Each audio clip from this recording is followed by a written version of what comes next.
May mga katok na hindi dapat sinasagot at mga boses na hindi dapat paniwalaan. At may mga gabi na mas mabuting manahimik ka na lang kaysa sumilip sa labas.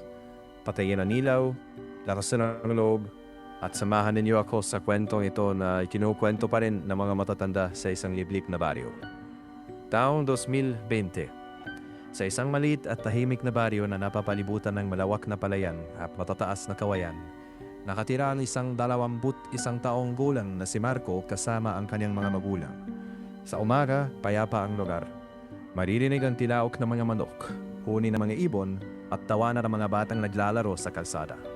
Ngunit pagsapit ng alas 6 ng gabi, unti-unting nagsasara ang bawat bahay. Para bang may hindi nakikitang dahilan kung bakit ayaw nang lumabas ng mga tao. Ayon sa matatanda, hindi lahat ng gumagala tuwing hating gabi ay tao talaga. Lumaki si Marco na paulit-ulit na naririnig ang babala ng kanyang lola. Kapag may kumatok sa pinto pagpatak ng alas 12 ng gabi, huwag na huwag kagang magbubukas, kahit pa boses ng kakilala mo ang marinig mo. Noong bata pa siya, akala ni Marco ay isang lumang paniniwala lang yon. Hindi niya alam na darating ang gabi na susubok sa babalang yon. Gabi na parang normal lang sana.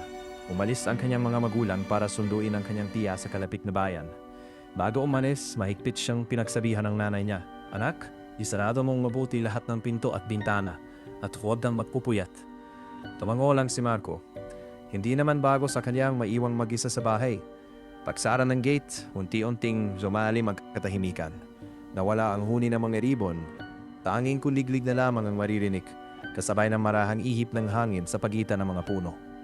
Naupo siya sa kahoy na upuan malapit sa salas habang nakatutok sa telebisyon. Ngunit ilang minuto lang ang lumipas, biglang namatay ang kuryente. Napabuntong hininga siya. Brown out na naman. Bulong niya sa sarili, sinusubukang kalmahin ang sarili sa gitna ng dilim. Kinuha niya ang lumang kasera sa tabi ng lamesa at sinindihan gamit ang posporo. Kumalat ang mahina at maputlang dilaw na liwanag sa buong bahay. Doon niya napansin na tila mas malamig kaysa karaniwan ang hangin sa paligid. Maya-maya lang, may marahan siyang narinig. Tok, tok, tok, tok, may kumakatok sa pinto. Mahina pa sa una, akala niya baka kapitbahay lang. Hindi siya gumalaw. Pero pagkalipas ng ilang segundo, mas lumakas ang katok.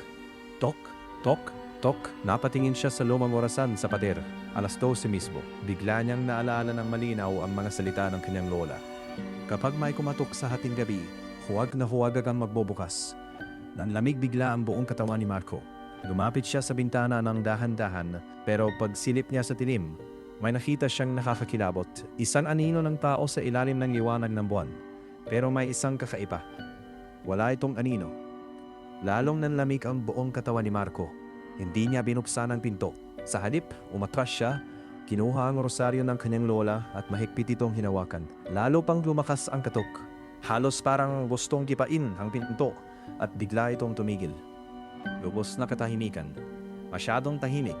Ilang segundo lang ang lumipas nang biglang makarinig si Marco ng kakaibang tunog. Parang may kumagapang sa ilalim ng bahay. Mabagal, mabigat, at siguradong hindi daga. Dito nagtatapos ang ikalawang bahagi. Sa susunod na bahagi, malalaman natin kung ano ang kumagapang sa ilalim at kung bakit hindi na muling narinig ng mga kabahay si Marco matapos ang gabing yon.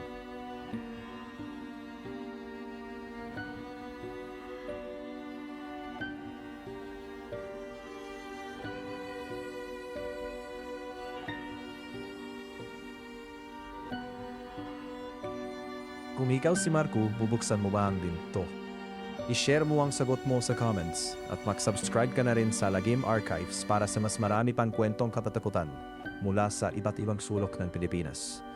Kung gusto mo pa ng dagdag na takot, i-like mo lang ito at i-on ang notification bell para lagi kang updated sa mga bagong kwento dito lang sa Lagim Archives.